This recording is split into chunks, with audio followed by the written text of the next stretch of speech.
right, just a little bit of time left with the congressman, and he'll be joining us in the near future to speak at greater length and hopefully even take your calls. But he's got a big vote on the Iraq resolution coming up tonight and big events this weekend as well.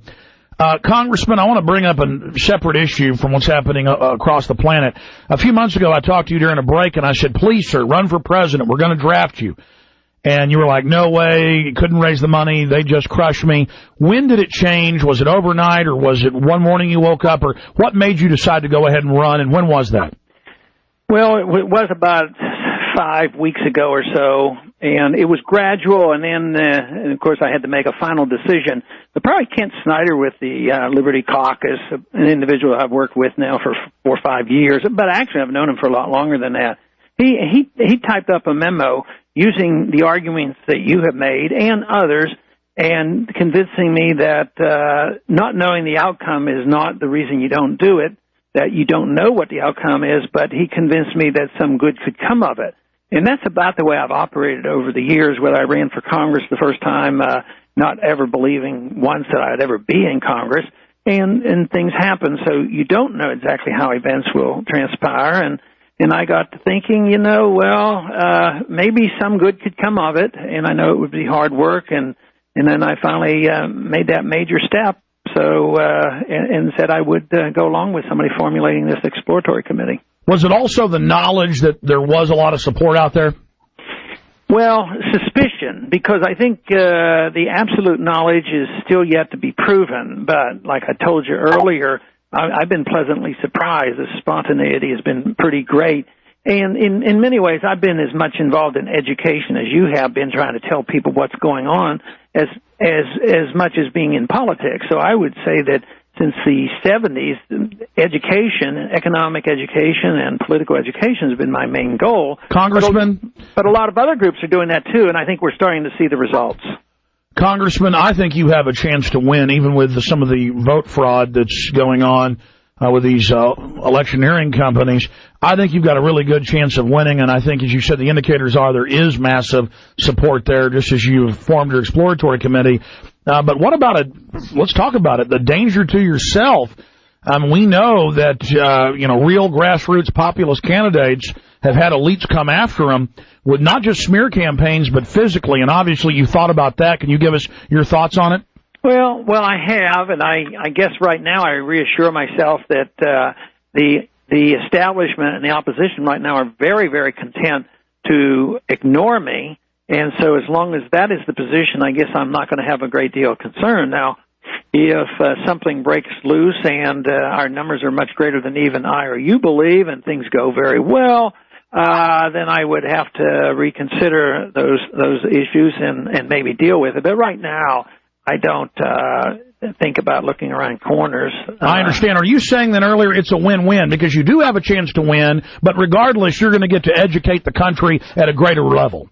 Yeah, I think that's part of it. But the people who are interested in me running don't even want to hear the other one. They want a firm conviction that you're running a serious race and doing it in a serious manner. So I still think you can do both. I mean, not everybody can win, but I think there can be few more serious than I am, and few that have more to offer as far as a truly philosophic difference to what the status quo has been like over these many decades. If elected president, what would your first act be?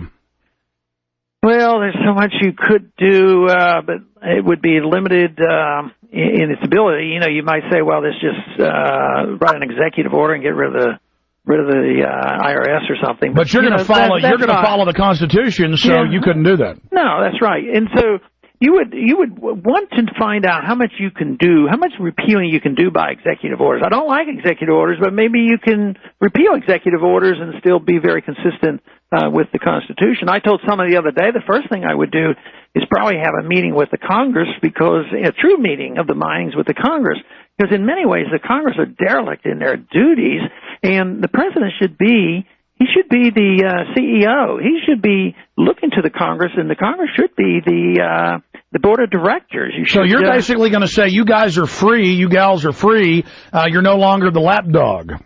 That's right, and you should put the burden on them on most of these things, the spending, and my challenge would be to repeal or to veto these spending bills and look for a coalition of getting a third of the Congress to sustain vetoes and expanding the Liberty Caucus. Yes, that would be it. But the other thing you could do as president, you could start changing an attitude toward borders, and you could change your attitude about the war. And you could say, well, the war was accomplished when Saddam Hussein was killed, and start moving our troops home and bringing them home and saving not $10 billion, but maybe hundreds of billions of dollars, and probably diminishing the threat of terrorism a lot by extricating ourselves from the Arab and Muslim Holy Land. Last question. We've got to let you go. The big Iraq vote's coming up tonight. How do you see that shaking out? Well, I think I got maybe you misled a little bit on that. It's tomorrow night at midnight that the vote is occurring, and I think it'll pass rather easily, and there'll probably be maybe my guess would be maybe 30 Republicans supporting it, and that means that they'll be on record of saying that we should not have a build-up. The truth is the Republicans who are arguing against this are correct in that this doesn't have any meat to it. And my argument yesterday when I gave my 5 minutes was that if you're truly opposed to this, you have to do it with the funding. We have the authority and the responsibility. Wasn't the build-up really about making the debate about the build-up instead of a drawdown? Yeah, that is it. And I also called it a distraction from the events going on with Iran, where both sides of the aisle are supporting these threats toward the Iranians, and that's what is really frightening me, that we're going to take on another country on top of the mess we have in Afghanistan, the mess we have in Iraq, and of course we literally used the proxy army to take over Somalia. So we need to reverse that attitude. Well, Congressman, you've got my support. You've got the support of my listeners all over the nation. You've got the support of the country. We're going to be praying for you and supporting you 110%. And Godspeed. Go out there and take on the New World Order, and with God's help, we can bring it down. Thanks a lot. Good to talk to you. Good talking to you. Take care.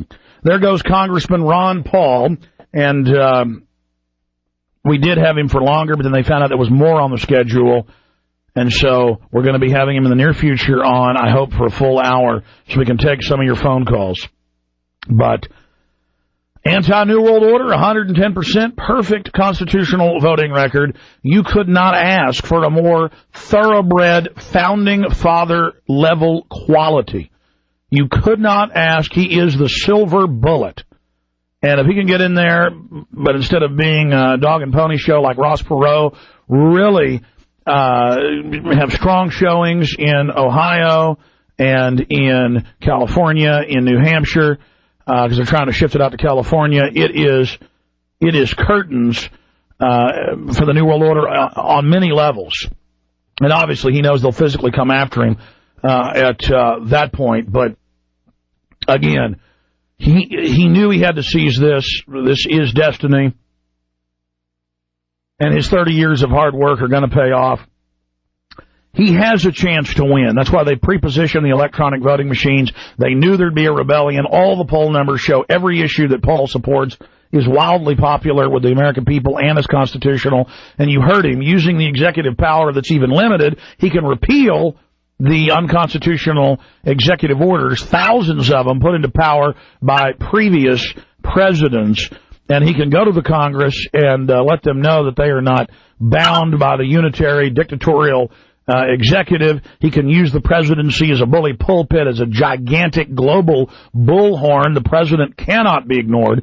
And even if he just does a good run, it will inject real issues into the presidential debate. And that in and of itself is a nightmare for the establishment. I look for CNN, that's what they always do, to claim he's on the roster so he can't lobby until the day or the day before the Republican presidential debates, or it won't be carried, or it'll be on CNN once and won't get a lot of attention. But we will see what happens.